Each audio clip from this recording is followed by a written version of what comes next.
Hi everyone. In this video, I'll show you how we can create a class diagram.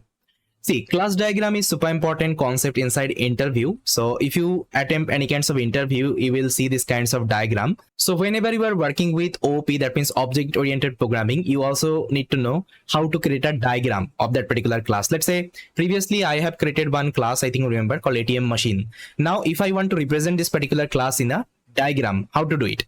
See, if I open up my Blackboard, so let me show you the diagram, how you can write. I think I already showed you in my previous video as well, like how to create a diagram, but let me discuss in detail.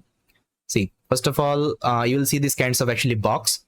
So here you will have three sections actually. So this is the first section, this is the second section, and this is the third section. So the first section, we call it as class name.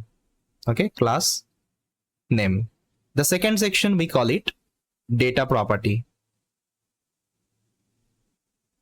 Okay, data property. And the third section, we call it methods. Okay, methods or function. We'll be calling as a function because again it's a class concept, so you have to call as a method. Okay, property.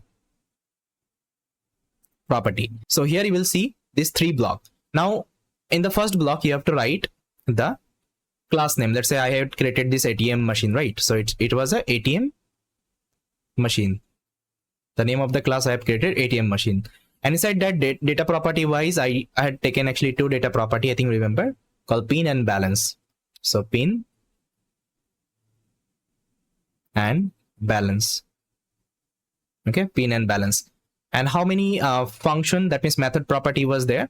You can see menu was there, then create pin was there, change pin was there, check balance is there, withdraw is there. So let me write down all the method one by one. So menu was there, then we had create pin, we had change pin, we had check balance, then we have withdraw. I think this five functionality I had. Okay, so this is called actually class diagram. Why I'm telling you? Because whenever you will be attempting any kinds of interview, you will see this kinds of diagram. They may give you this kinds of question, and this diagram also helps us to write our class in a very efficient way. First of all, just try to create a diagram. If you're solving any kinds of problem statement, if you're creating any kinds of software, okay, first of all try to create a diagram. Inside diagram, first of all try to mention how many data property we'll be using, how many methods property we'll be using, then try to start the coding. Okay, it will be easy for you. See, sometimes actually we'll see this kinds of minus and plus symbol, okay, before this particular data property as well as the method property.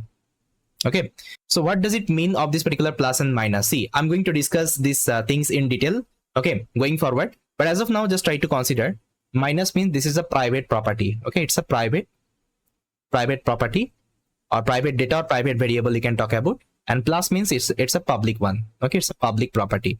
Okay, so there is a concept called private and public inside object oriented programming. That means we can define private variable and private method. So whenever you see this kinds of minus symbol, that means it's a private property, that means private data. Okay, and whenever you see the plus, this means that means it's a public one. See, the code actually we had written, so there I was not using any private property. Everything was actually my public property. Okay, so we'll be discussing this private property as well, how to define. Okay, for this we'll be using one amazing concept inside Python. I will be discussing this thing in detail. Okay, so yes, this is all about our class diagram. I hope you got it. So thanks for watching.